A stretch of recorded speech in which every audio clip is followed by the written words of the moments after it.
10th class sum applications of trigonometry చాప్టర్లో ఎగ్జాంపుల్స్లో second sum ఏంటంటే an electrician has to repair an electric fault on a pole of height 5 meters. Okay, she needs to repair pole of height anta 5 meters. Okay, 5 meters. Okay, ippudu she needs to reach a point of 1.3 meter below the top of the pole. ante ee point anamata below the top of the pole. Okay, ఇది ఏ అనుకోండి. Okay, ఇప్పుడు దీని height ఎంత, ఈ total height 5 meters, ఈ point యొక్క height దాని D అనుకోండి. ఓకే, సారీ బి అనుకోండి. ఈ టోటల్ ఈ ఏ టు బి యొక్క హైట్ ఎంత 1.3 meter. ఓకే, ఇప్పుడు బిలో ది ఇప్పుడు what should be the length of the ladder that should use which when inclined at angle of 60 degrees. Okay, ఇలా ఒక నిచ్చెన వేసాం.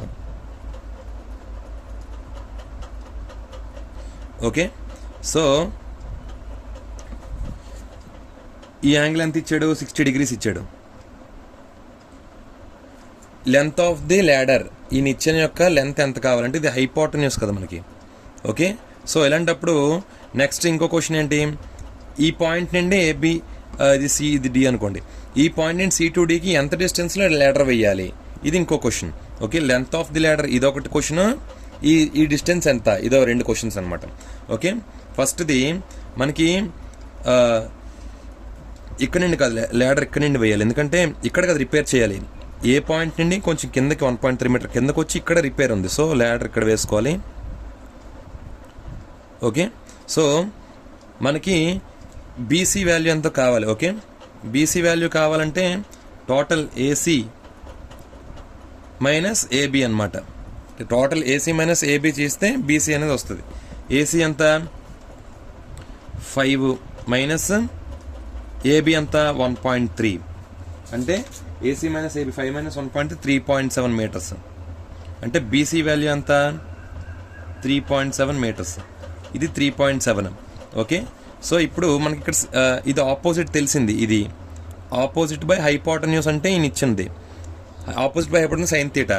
Okay, sine theta equal to opposite by hypotenuse. Opposite ఏంటి 3.7 meters, hypotenuse ఏంటి మనకు తెలియదు, అదే కావాలి. Opposite by hypotenuse. Okay, sine theta, sine theta అంటే 60 degrees, sine 60 degrees equal to 3.7 by hypotenuse. Okay, మనకి సైన్ 60 అంటే √3/2, 3.7 బై హైపోటెన్యూస్. ఇప్పుడు మనకి హైపోటెన్యూస్ కావాలంటే 3.7 × 2/√3.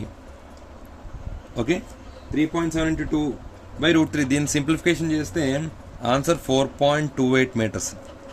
ఓకే, సో ఏం లేదు, 3.7 × 2 చేస్తే ఒక వాల్యూ వస్తుంది, బై √3 అంటే √3 వాల్యూ 1.7. ఓకే, సో 3.7 × 2/1.7, ఇది సింప్లిఫికేషన్ చేస్తే 4.28 meter హైపోటెన్యూస్, అంటే హైపోటెన్యూస్ 4.28 meters అనమాట. ఇప్పుడు మనకి ఈ డిస్టెన్స్ కావాలి, సిడి ఎంత దూరంలో నిచ్చెన వేయాలి. అప్పుడు కాస్ థీటా తీసుకోండి. కాస్ థీటా అంటే ఏంటి, adjacent by hypotenuse, adjacent by hypotenuse. Okay, అప్పుడు కాస్ 60 ఈక్వల్ టు థీటా అంటే 60 కదా, ఎడ్జసెంట్ అంటే ఇది సిడి, సిడి బై హైపోటెన్యూస్ వస్తుంది 4.28. కాస్ 60 అంటే 1/2. Okay, 1/2 equal to CD by 4.28. అప్పుడు సిడి ఈక్వల్ టు 4.28/2 ఎంత 2.14 meters. ఓకే, అర్థమైంది, సిడి 2.14 meters, హైపోటెన్యూస్ అంతా 4.28, అది. Okay, thank you. ఇలాగే నా ఛానల్ని Vamshikrishna maths tuitions channel subscribe చేయండి.